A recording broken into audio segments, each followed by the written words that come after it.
Hello, this is John Walker with the City of Chamblee. We're here to talk about our budget and millage. To start off with, I wanted to remind everyone that the city has 5 strategic goals, each with a dozen or so objectives. Each department has identified programs that work towards those specific objectives identified, and each program has specific costs. The budget is a plan of operations sharing how we intend to accomplish those strategic goals of the city. For your information, the general fund budget for the city is $23,743,313, of which property taxes account for just under $11 million in revenue.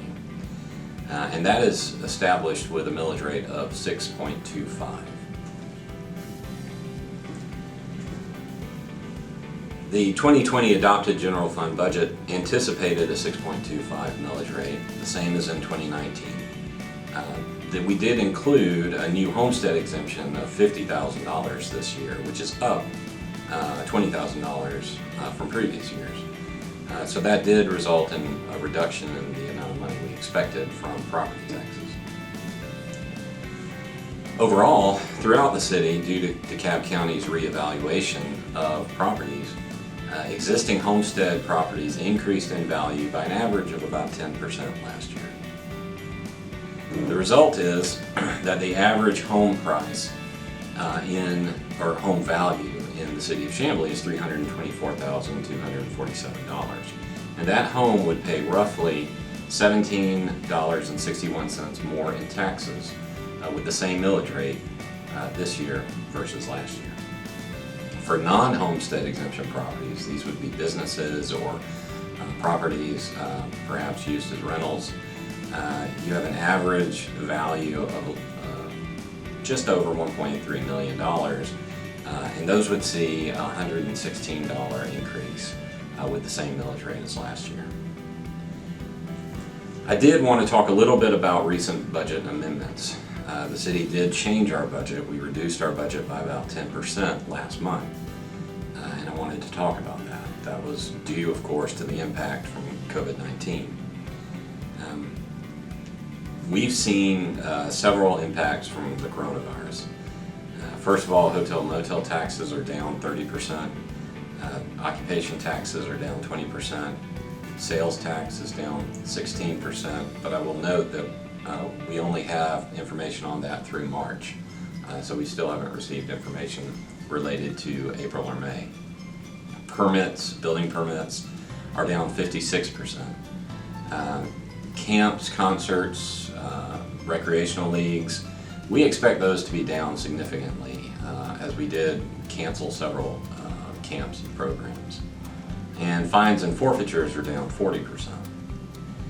This has several impacts on our budget, and we did take that into account when we did cut the budget last month by 10%. The hotel motel tax is instrumental for us in paying the bond for the new park space at the former Hearn driving range. And sales tax, of course, is what we use to pay for capital projects such as streetscapes and road paving. So those are not in the general fund, but they impact what we can do and how we use our general fund money. I just wanted everyone to know that the first phase of response when we started to see these impacts from coronavirus was that we froze hiring, we froze our PTO buyback program. We really stopped attending educational events unless it was required for certifications.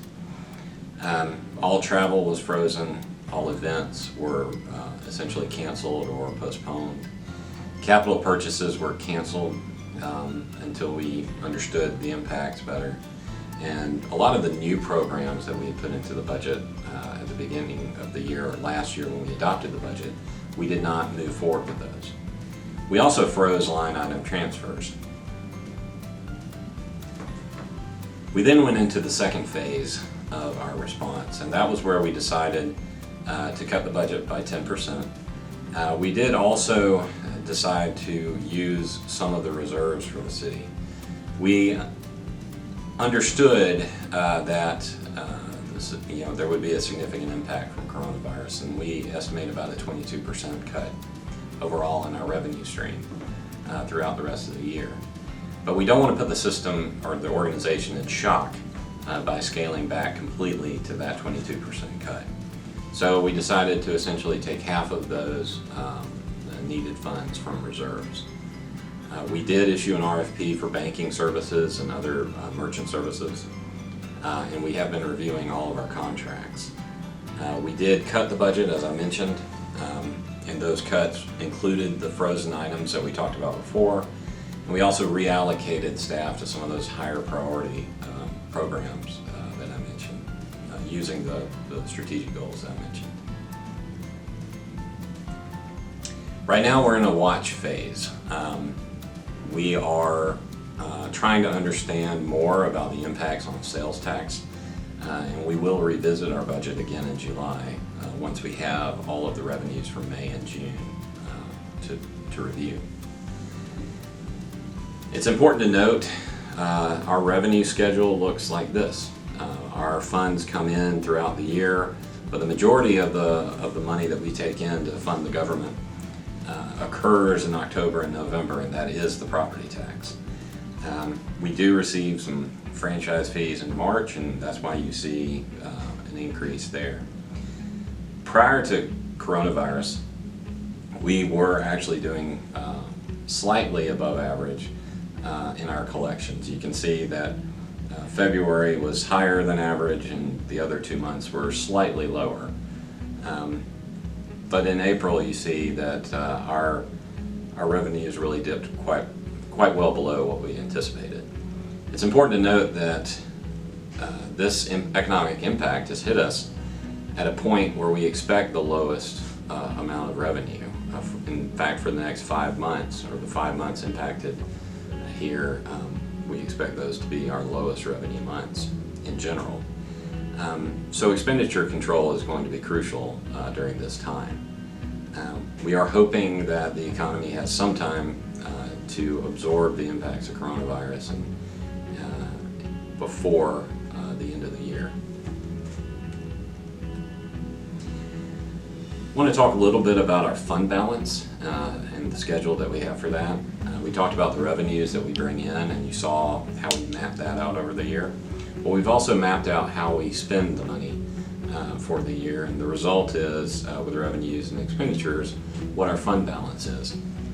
Our policy is to have a minimum of 25% of our budget set aside in reserves.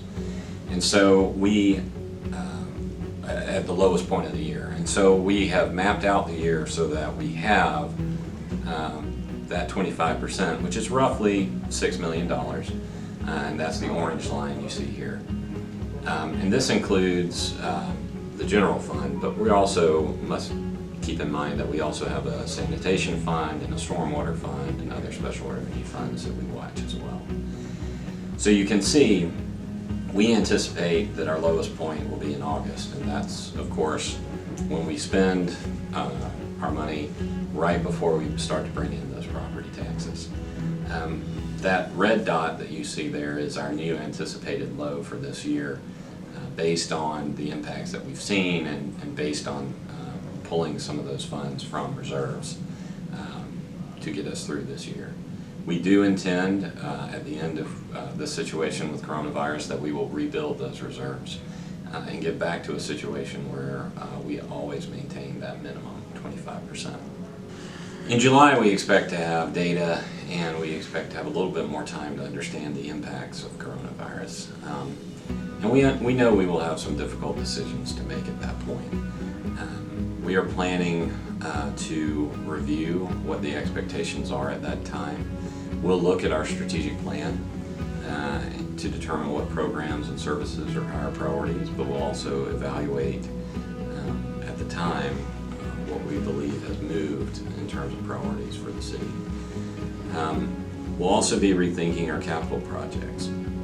Right now we have several streetscapes in our capital project list, as well as some safety programs or some projects that are based on safety needs. Those safety needs will take higher priority, so some of those streetscapes will have to be reviewed to understand the impact and where we need to put those capital projects forward. We also have to consider the cost of staying open. For the city, there is a cost to maintaining the facilities in terms of cleaning and disinfecting, as well as PPE for staff. So we will be reviewing that as well. After COVID-19, whenever that may be, we do intend to re-engage. Social media is not the most effective way to engage with the public. We really do better when it's a two-way communication, and social media is difficult for that. We will push a much higher level of engagement after coronavirus lessens a little bit. We intend to have more in-person engagements. We will have our camps and our concerts back. We will revisit the strategic plan at that time. We are revisiting the strategic plan during the coronavirus to see how priorities shift, and we know that priorities will shift afterwards, and so there will be some public engagement around that strategic plan, but we will have those conversations. And we will be rebuilding our reserves. Wherever we end up at the end of this year, which we currently anticipate to be about 1.3 million below our 25%. We will be looking to rebuild that within 18 months.